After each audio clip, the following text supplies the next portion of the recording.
He is the man who wrote the national anthem of rock and roll and was the first Sun Records artist to sell 1 million copies. Yet Carl Perkins is often remembered as the king of what could have been, a musical genius whose chance to be bigger than Elvis was stolen by a drunk driver and a poultry truck. In 1956, Carl Perkins was arguably hotter than Elvis Presley. His song Blue Suede Shoes was a massive hit, and he was scheduled to perform it on The Perry Como Show and The Ed Sullivan Show, the same shows that launched Elvis into the stratosphere. However, on the way to New York, his car slammed into a pickup truck. Perkins suffered a fractured skull and broken collarbone.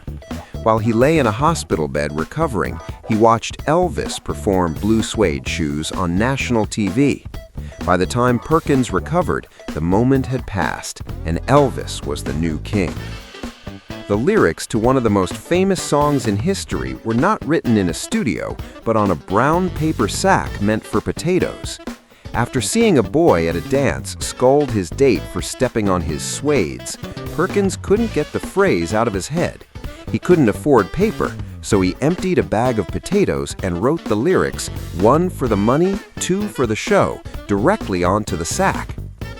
The Beatles were obsessed with Carl Perkins.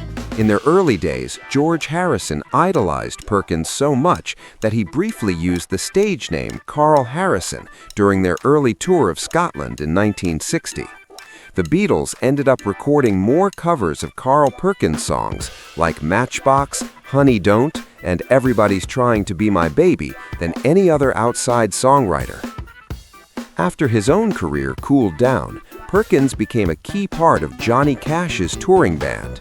He was the lead guitarist for Cash for over a decade, famously playing the iconic guitar parts at the legendary Folsom Prison and San Quentin concerts. Furthermore, Perkins wrote the massive hit Daddy Sang Bass for Cash, which helped revitalize Johnny's career in the late 60s. Perkins grew up in extreme poverty as the son of sharecroppers. His unique sound, which blended white country with black blues, came directly from his mentor, an African-American field worker named Uncle John Westbrook. Westbrook taught a young Carl how to bend strings and play with rhythm on an old battered acoustic guitar. Perkins later credited Westbrook for putting the soul into his music, acknowledging that without this cross-cultural mentorship, rockabilly might never have existed.